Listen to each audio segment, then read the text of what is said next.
Welcome back, everybody, to Katawa Shoujo with me, Millbee, and yeah. So last time, you remember that I said pick between Lily or Hanako, but made the point you haven't seen Emmy and Rin yet. Don't make your mind up too much. I have heard that Emmy's is actually quite funny.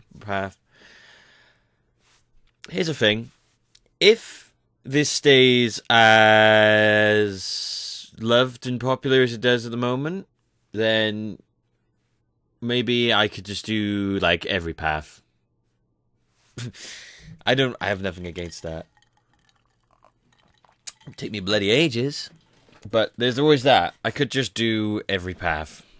I could do this. I could do one, then do it again, and skip ahead to the part where it all changes, basically. Or just basically read the different parts, you know. So yeah, there's that.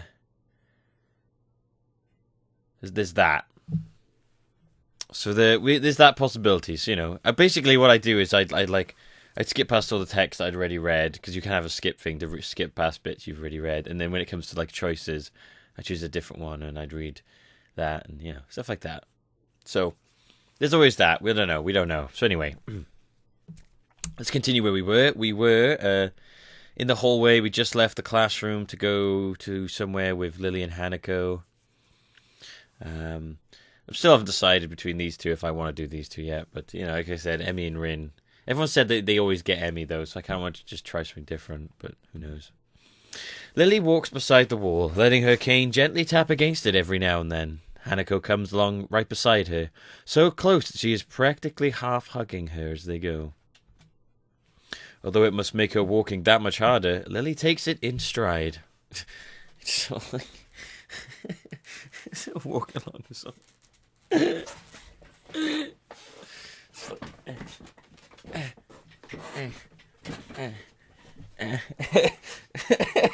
It's like having a monkey attached to you. A burnt monkey. That was mean. As we turn around the corner of the hallway, something hits me in the chest. With the force of a steam train, a car has flown into the building and is murdering people. Hanako shrieks a little, and my vision briefly goes black.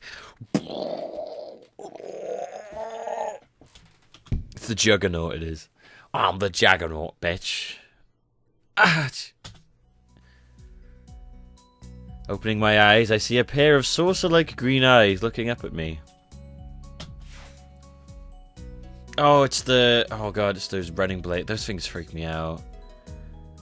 When I see people running on them, like, oh god, it scares me. It really does. They look so like creepy. No offense, of course, but like for me, when I see them running, I'm just like, oh my god, it scares the shit out of me. It's like robo legs. Oh, it's I don't know what it is. I think it's because they're so thin. They look like praying mantises or something. Oh, the legs they creep me out. They belong to the perpetrator, a short girl who bumped into me and has now fallen down into the hallway. She wears a PE uniform. Wow, those are some short shorts. If that leg wasn't there, I think we'd be able to see a little bit.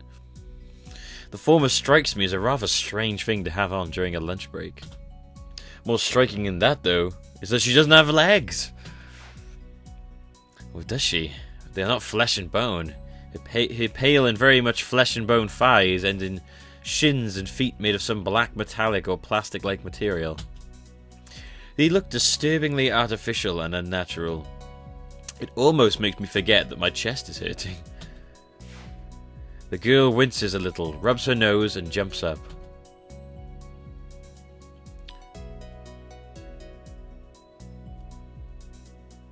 Look at how short. Those are not short shorts. Those are the shortest of the short shorts. I mean, damn. That's basically a pair of panties. Oh, man. Hey, you alright? I'm sorry about that, really. What voice is that? Oh, my God. Are you alright? I'm so sorry about that, really.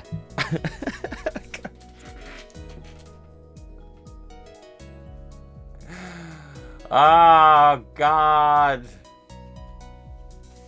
I want to do that voice, but I really don't. It's so stupid that it just takes you totally out of the moment. I wasn't looking where I was going, and you just came out of nowhere. Sorry. I was looking where I was going, and you just came out of nowhere. Sorry.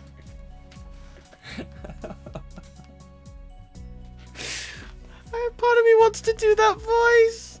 I think, okay, how about just for now, I'll do that voice, and then maybe later on I won't. I just want to do that voice. I love doing that voice.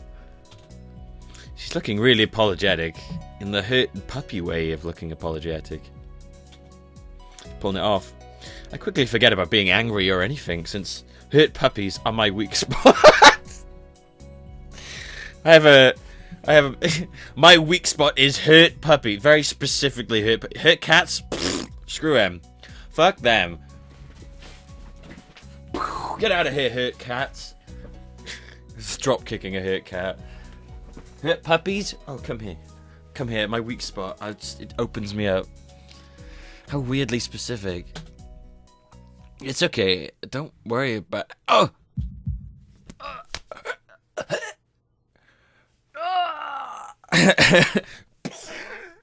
Adventure time. Heart jumping out of his chest. I say that, but there's a stinging pain growing in my chest, and I know that this is about the biggest possible danger for my condition.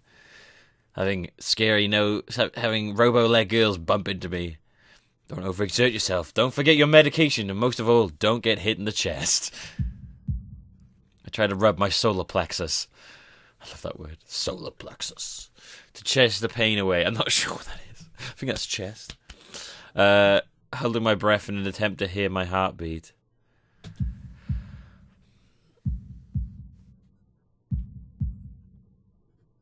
It seems normal. Oh God, hey, I got a nurse. I swear, I just for now. Doesn't suit her anyway. She's like, hey, should I get a nurse? The worried, high-pitched voice of the... Oh God, it is high-pitched. The worried, high-pitched voice of the girl snaps me out of it.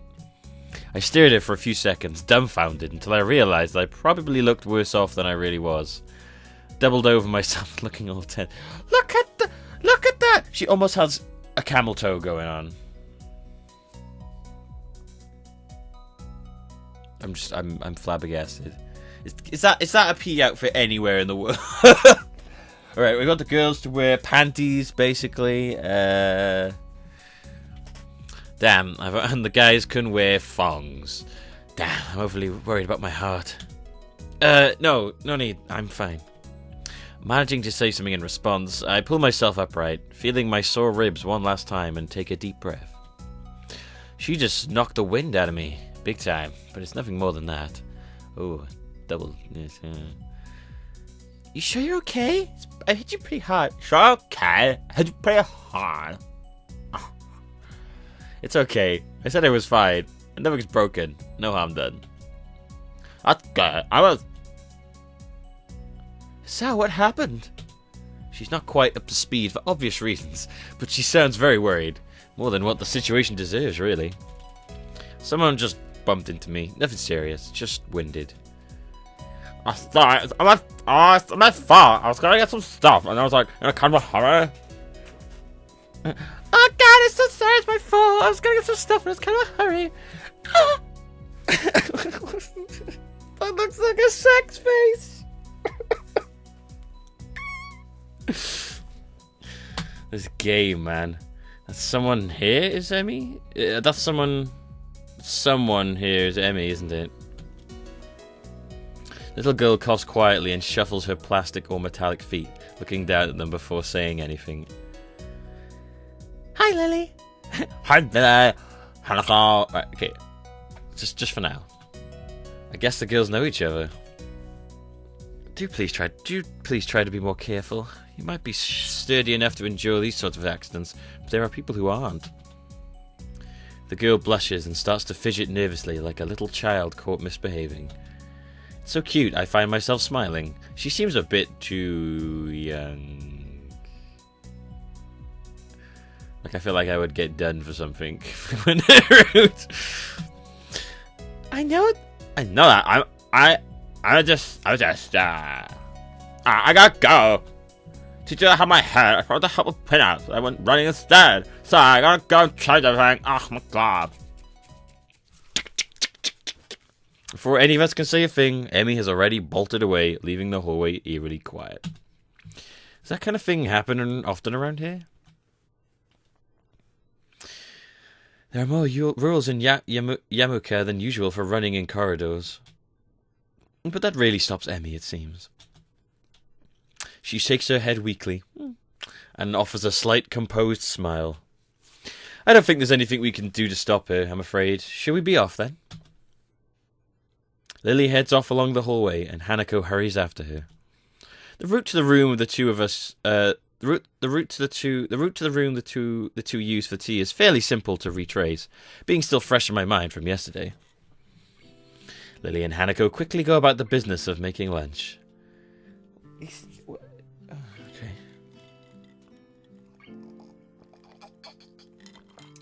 He's not too useful, this dude, is he? He just lets everyone do stuff for him. Scout. Before I can even open my small bag of food, Lily's busying herself with thermos and tea bags, and Hanako is setting out both their lunchboxes. So, is this what you meant by coming here almost every day? Yes, Hanako and I usually have lunch here. It suits both of us, so we ended up using this room regularly.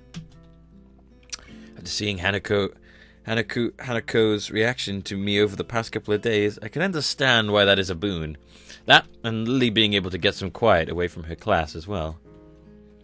I take my seat last, after Lily's poured the tea for us and sits down. The more time I spend with these two girls, the more I think they're a perfect foil to Misha and Shizune. Wow. Hanako looks really comfortable there.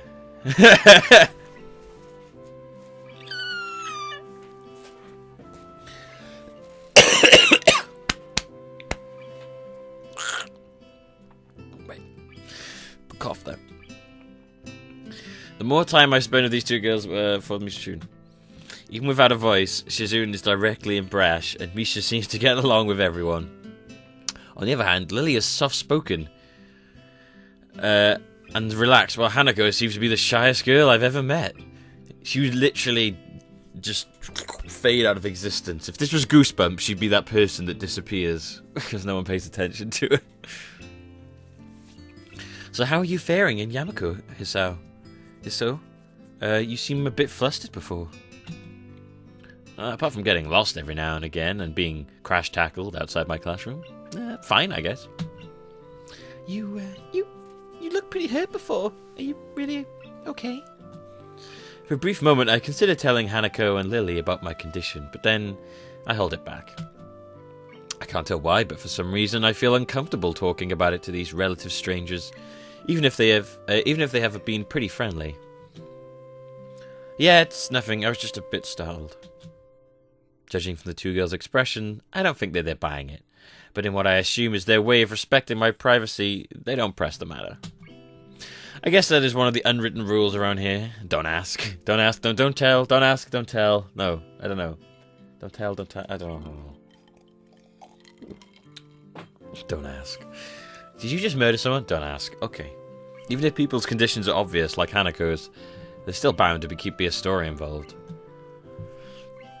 Everyone has things they don't feel comfortable speaking about, and I think everyone here recognizes that. So, how long have you been in this school? You both seem to know your way around pretty well. Well, I've been here since the start of high school, but only moved into the dormitories a year ago. Hanako joined at the start of the high school as well, and moved to the dormitories when she did, if memory serves me right. That's right, since high school. So you've known each other since then? Since I moved, yes. Hanako lives next door to me, so it's only natural, right? Right. Yeah, of course. Living next to someone is probably reason enough to befriend them, though I'm guessing that Lily's blindness played a part in it as well. I can't imagine Hanako easily making friends with someone who is to deliberately avoid looking at his scars. With the immediate conversation dried up, like a shriveled old ball sack, we start to, like a shrivel.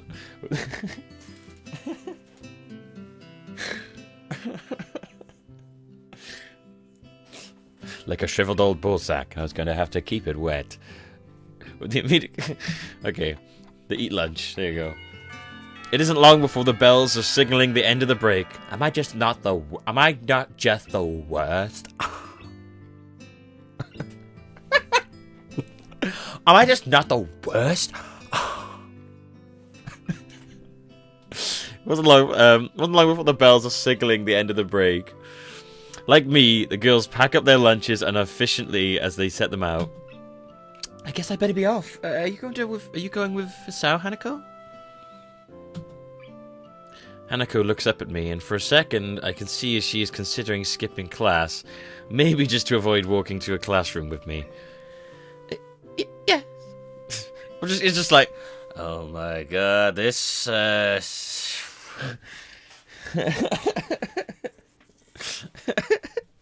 I'd be so uncomfortable around her. Like, if she was like that, I'd just be like, I feel so, like, awful being, like, around someone who clearly wants to possibly disembowel themselves rather than to be around me. I don't know what to think of it. Hanako really is delicate to the point of breaking, if looked at in the wrong way. It makes me a bit nervous, too, but I push the feeling aside, trying to be as natural as I can. We should hurry then. Class has already started by the sound of it. Lily gives a nod for farewell as she bends down to take her cane. Hanako and I filing out before her. We walk quickly down the empty halls to our respective classes. As we reach the door to Lily's free 2 classroom, she turns towards me. So, thank you for sharing lunch with us today. My pleasure, Lily. And now I'm alone with the quiet girl. And with that, we part ways. Lily entering her classroom and leaving Hanako and I to make off to our own. She's still looking like she wants to run away. So, do you really want to go back to class now? Yes. Okay then. I feel like I should say something to her, which I'd be like, yeah, skip class. Let's go do some crazy stuff. But it's hard to come up with anything that would be appropriate and safe enough. And Lily was right. The more time we spend out here, the more explaining we have to do. You got some explaining to do. Hanako and Hisao. I open the rear door to the class and walk in. The teacher looks up at me and opens his mouth to say something. Oh yeah, you got Hanako. You got the free pass card. However, as Hanako follows me in and closes the door, he simply nods to us and continues his lecture.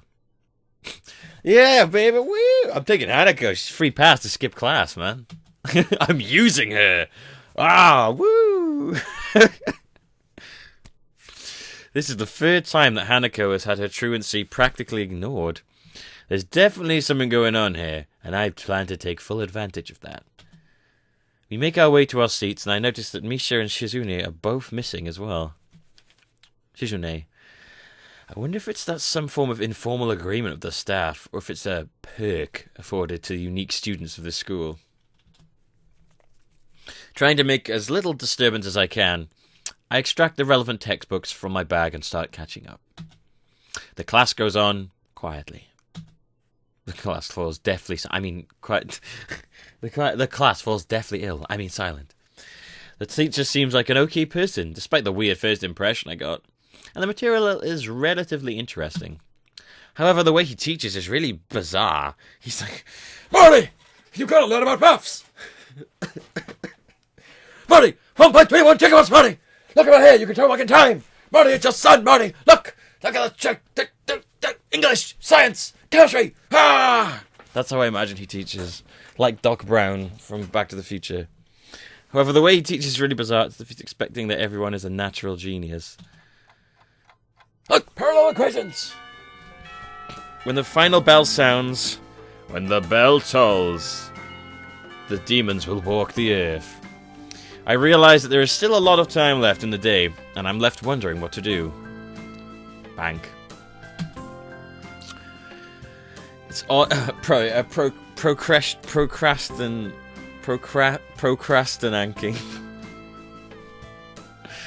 It's odd. At the hospital, I had 24 hours a day of free time, but here, filling the considerably shorter hours feels difficult. Procrastinating. Everyone else leaves, and I'm left alone with the teacher. Muto is explaining the assignment sheets we were working on earlier, marking them with a red ball pen. Raising his eyes from his paper briefly, he notices me and furrows his brow. Well, what is it, Neke? I jump at him, addressing me, but I guess it's natural to speak some conversation since there's nobody else around. Nothing. Thinking about what I'd do after school. The teacher slowly puts the cap on the pen he is holding and arranges his papers into a stack, clacking it against the desk twice. He seems very methodical, and for a brief moment I'm reminded of Shizune, but the teacher is more unhurried and relaxed, much more routine. You have no plans? Oh no, don't invite me to some special... Come back to my house. No, I consider joining a club, but don't know what kind of club would interest me. Go observe a meeting of someone else's club. Might pique your interest.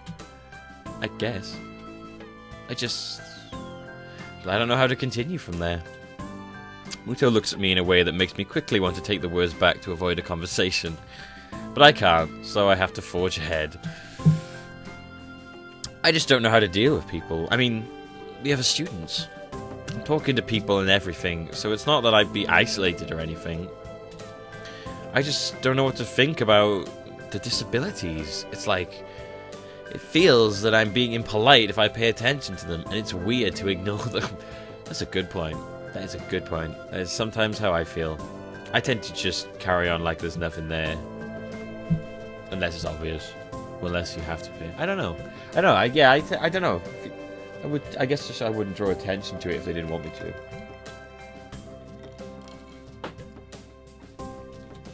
Damned if I do and damned if I don't.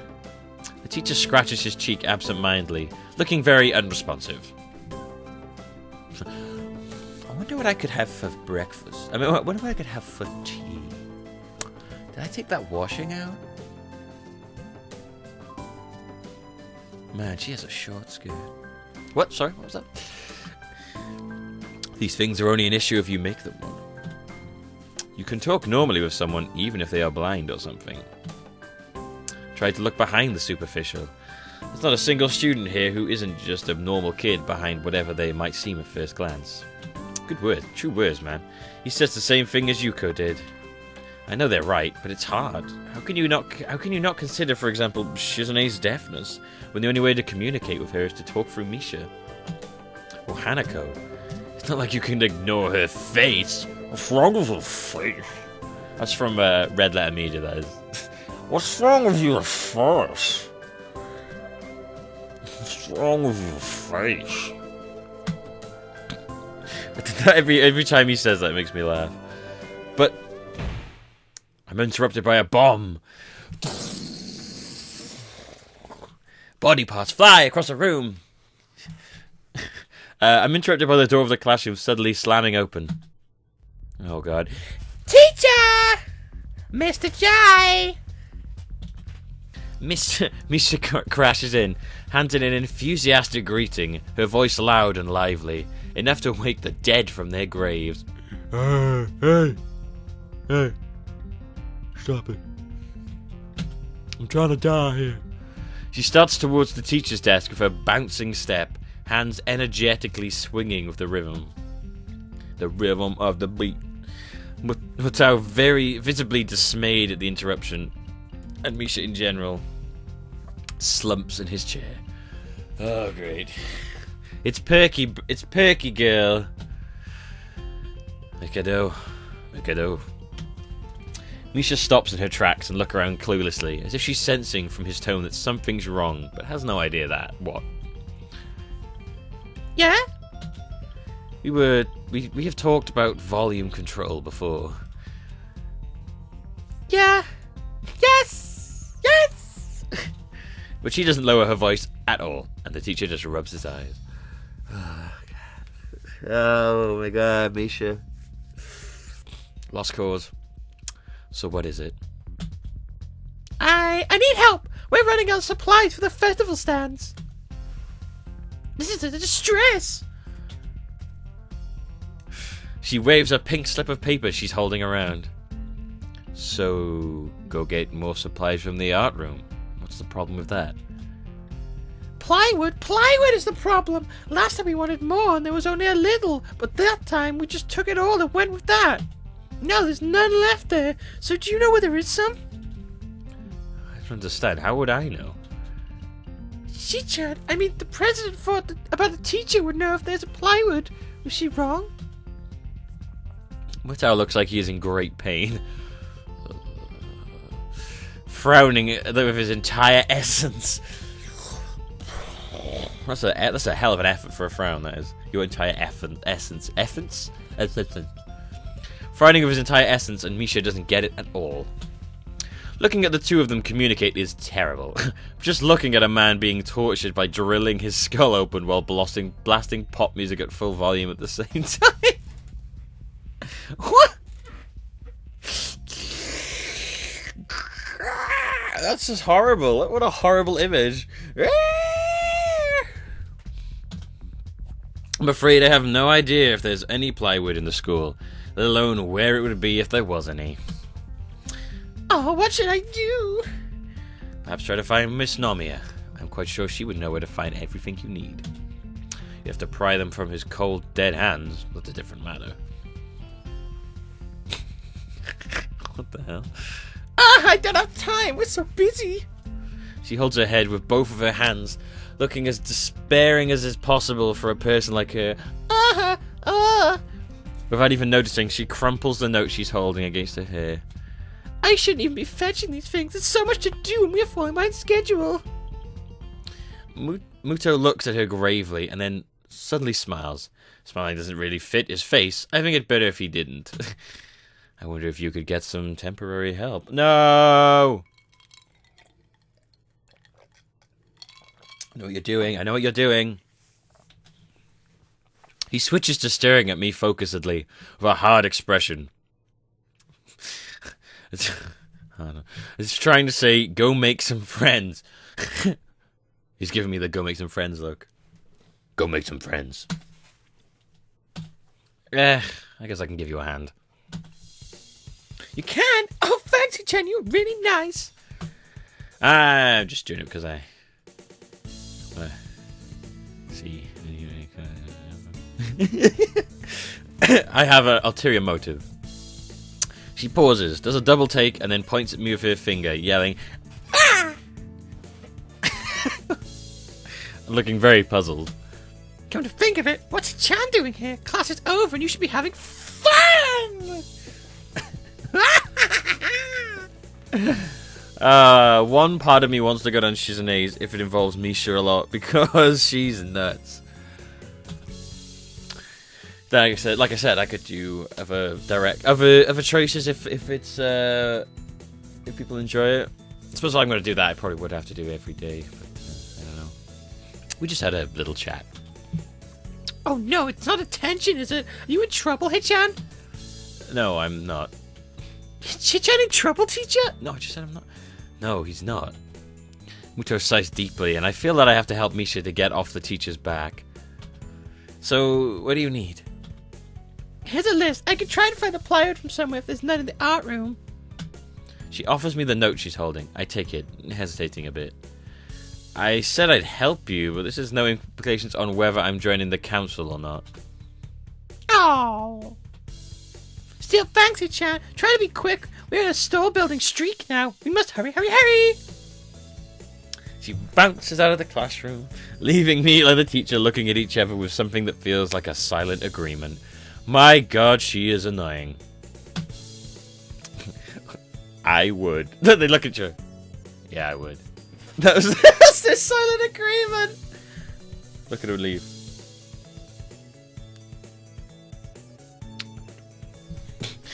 Well, there you have it. Naki, you have something to do now. Please don't sound so smug. Looking at the list of a number of items ranging from paint to plywood, all written with small, neat handwriting that is undoubtedly Shizune's, I leave a sigh. I heave a sigh. I leave a sigh. Nope, leaving that sigh over there. Have it going then. Waving the long list limply at the teacher. I exit to the hallway. The classroom closest to ours are designated belonging to classes 3-1 and 3-2 on the right side and 3-4 on the left side. Each door looking exactly the same. Further down the corridor, still with identical doors, are rooms that I didn't think were used for classes. I guess the art room is not a classroom as such. I carefully push open the furthest door and peek in. It's a classroom, but it seems rather badly kept or not in use. Am I in the right place? Desks and chairs are all around the room, a thin layer of dust settled on them. There are some easels in the corner, so at least this looks like the right place. The room is flushed in sunlight from the big windows, shadows creeping all over the desks. Specks of dust are dancing into the stagnant air, making the beams of light almost visible. Jokingly, I call into the empty room. Hello? Hello? Anybody? Huh? Somebody catches my eye and I stop mid-sentence. Ah! Foot hands! No. Sitting on a desk is a short-haired girl, curiously wearing a boy's uniform, with a fork between her toes, a morsel of food stuck firmly on the end. The odd way of dining seems to be caused by her apparent lack of hands. But her presence here is what takes me aback even more. How did I miss her before? She's sitting in a corner, very still, but I still somehow took her as part of the furnishing for a statue at first glance. You terrible person, you. I'm not being too observant today as a whole. The girl seems to be frozen in place, staring at me with huge eyes like a rabbit in headlights. She's staring at me, her mouth wide open, ready to accept the fork. with cheeks wide open, with mouth wide open. I'm staring at her, my mouth wide open. Everyone's mouth is wide open. Suddenly remembering, I didn't finish my sentence and trying to think if I should. The weird stalemate keeps us both stunned into silence, punctuated only by the wall ticking rhythmically. Hello? The girl stuffs the forkful in her mouth and is now staring at me expectantly whilst chewing. This is a bit awkward. Hello? I was told to pick up some supplies from here for some festival stalls, I think. I didn't think there'd be anyone here. Be someone here. There isn't. That's why I came here too. Sorry. Well, listen, that's why I came here too. She picked up another forkful. Doesn't that mean you're here then? She raises her eyebrows as if she was suspecting my observation was false. You're pretty observant. I guess it does. But who are you? The girl is pretty straightforward, isn't she? I'm Hisao. I can still. I had it written down somewhere. I'll have to pull it up next time. I've forgotten how to say it now. Hisao Nakai. I just transferred in on Monday. I'm Rin. Tezuka Rin. Rin Tezuka. I'm Rin. Tezuka Rin. Rin Tezuka. I won't shake hands with you, but at least we know who we are now. That's very nice. Her deadpan manner of talking makes it hard to determine whether she's joking about shaking hands or not. Meh. Kinda bothers me. Joking about these matters doesn't feel appropriate at all. Ugh. Gotta learn to laugh. Well, I'm trying to figure out what's appropriate and whether this girl is, appropriate, whether this girl is. She seems to have lost interest in me and is now gazing yearningly back at her food. Can I continue my lunch? If you don't mind me, I won't mind you. If you need to get your stuff, the supplies are at the back. Go right ahead, but lunch? School's already over for the day. What word would you use then? There's no word for a meal you eat after lunch, but before dinner, right? Trunch. Lina, it bothers me very much too, but I don't really know what I should say. I don't think you're supposed to eat a meal between lunch and dinner to begin with. Hey, there's no rules on eating food. Shut your face, Hisao. But I'm hungry now, and my delicious boxed lunch would go to waste otherwise. I have curry. It's very delicious. With much defensiveness, Rin once again picks up the fork between her toes, and with at least as much impoliteness, she points it straight at me. I'll stab you in the face if you don't go away. So, Naki, what brings you to this place? She's back in. Like I said, I was told to look for these things. No, the school. From the outside, you look fine. Is your problem inside? I come to a full stop, opening my mouth, but not getting a word out. I can guess. I'm good at guessing. Better than most people. Rin cuts me off before I can answer her question, or skirt around it somehow. I don't know which I would have done there. I froze in front of this issue again. I haven't even told anyone here about my condition. Or maybe it's only because it hasn't really come up. You almost had a heart attack before you chose not to say anything. I do get the feeling that not making issues of this is a part of the social code here, as the teacher said. I wonder if the people here could relate. Probably not any better than any normal person could. I couldn't relate to Shizune's circumstances, or Lily's either. Naturally, while I go through this in my head, Rin keeps considering what my condition could be, with an overtly contemplative look on her face. She puts her fork between her lips and leans back, looking as if the ceiling... Let me try that. Have I got a fork in here? I'm going to stop here because it's been about 35 minutes. If I have a fork in here, I would like to try eating or using a fork in with my feet. Yeah, I do. Sweet. Okay. Okay, here we go. There's a bit of goop. What is on this? Oh, it's just apple pie. But I don't have any hands, so I'd have to do it without any hands. So I'd have to be like...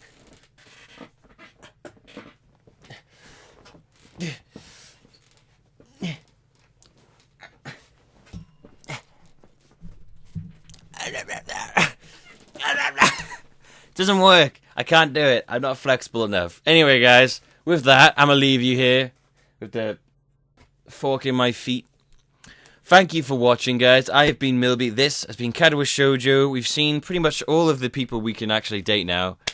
Rin, Emmy, Shizune, Hanako, and Lily. Who will I pick? I don't know. I'm kind of dreaming toward Hanako. I've heard the Emmys, although a lot of people get Emmy, I heard that it's quite a funny one.